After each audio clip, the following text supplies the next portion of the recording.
Dhanbad all India railway men's federation के महामंत्री शिव गोपाल मिश्रा के आह्वान और ईस्ट सेंट्रल रेलवे कर्मचारी यूनियन हाजीपुर के अध्यक्ष डीके पांडे एवं महामंत्री एसएनपी श्रीवास्तव के निर्देशानुसार आज धनबाद रेलवे स्टेशन के पास न्यू पेंशन स्कीम के खिलाफ जमकर विरोध प्रदर्शन किया गया, जिसमें धनबाद के 3 शाखाओं के अलावे कतरास और पाथरडी के हजारों की संख्या में रेल कर्मचारियों ने बढ़ चढ़कर हिस्सा लिया, जो सुबह 11 बजे शुरू हुआ और शाम 3 बजे तक चला। आज का इस धरना और बिच्छू प्रदर्शन का एक ही उद्देश्य था, एक ही मिशन, पुरानी पेंशन। आज का सभा को संबोधित करते हुए केंद्रीय सहायक महामंत्री ओम प्रकाश ने कहा कि जो कर्मचारी जीवन भर अपने कठिन परिश्रम से राष्ट्र की सेवा करते हैं, उनके बुढ़ापे में अपनी बाकी जिंदगी बिताने के लिए नए पेंशन नीति के तहत बहुत मामूली सी राशि पेंशन के रूप में सरकार दे रही है। यह बहुत बड़ी विडंबना है। AIRF के नेतृत्व में पूरे भारतीय रेल में नए पेंशन योजना को समाप्त कर पुराने पेंशन की बहाली की मांग पर प्रमुख स्थानों पर धरना प्रदर्शन किया जा रहा है। उन्होंने कहा कि आने वाले दिनों में यह लड़ाई और भी धारदार होने जा रहा है।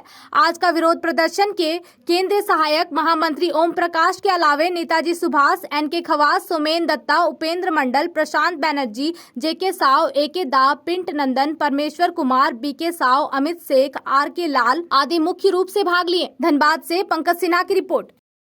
हमारे पांचों शाखाओं के शाखा मंत्री,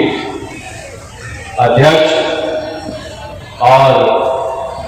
हमारे पांचों शाखाओं से आए हुए क्रांतिकारी साथी आज all India railway men's federation के आह्वान पर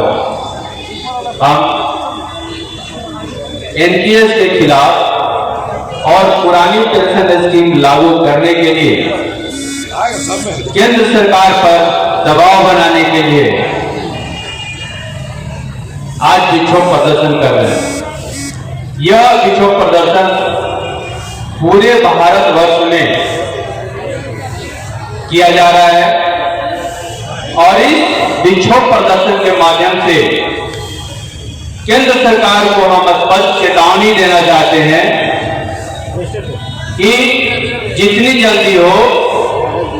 कर्मचारियों की बातों को सुने, उन्हें समझे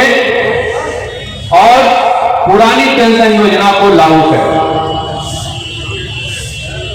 साथियों, जैसा कि आप लोगों को मालूम है कि जब 2003 में बीजेपी की सरकार थी, उस समय मीडिया के द्वारा, आपको याद होगा, जोर शोर से यह बातें लगातार पेपर में आती थी कि भारतीय आय का एक बहुत बड़ा भाग या रेलवे की आय का एक बहुत बड़ा भाग रेल कर्मचारियों के वेतन और पेंशनों पर खर्च हो जाता है और रेलवे को उसके लिए कोई पूंजी नहीं जुट पाता। साथ साथ यह भी न्यूज में आता था कि भारतीय सरकार का जो बजट का एक बहुत बड़ा भाग होता था।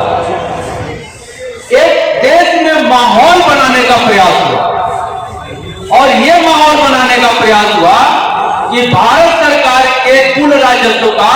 एक बहुत बड़ा हिस्सा पेंशन पर खर्च होता है और यह पेंशन देना भारत सरकार के लिए इतना बड़ा बोझ है कि भारत सरकार के तरक्की के लिए, देश की तरक्की के लिए बाधक है। यह माहौल बनाने का प्रयास किया गया और इसी माहौल के अंतर्गत सत्ताधारी दल के टेक्नोक्रेट के द्वारा, या यूं कहिए कि सत्ताधारी दल के द्वारा जो पूंजीपति है, उन पूंजीपतियों का एक जो टेक्नोक्रेट ग्रुप है, वो ये प्रयास करने लगा कि इस बहुत बड़े राजस्व को कैसे हम आम जनता के बीच में जाने से रोकें। इसका बहुत बड़ा प्लान बना और चुनाव आने के ठीक पहले, 2004 आने के ठीक पहले एक अधिसूचना के द्वारा, कोई संसद में चर्चा नहीं होता है, कोई पार्लियामेंट में डिस्कशन नहीं होता है और एक अधिसूचना के द्वारा यह घोषित कर दिया जाता है, नियम बना दिया जाता है कि 1/1/2004 से जो भी नवनियुक्त होंगे सरकारी कर्मचारी, उन्हें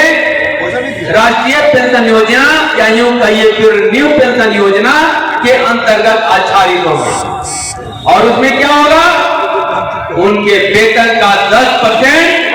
पेंशन मद में कट जाएगा और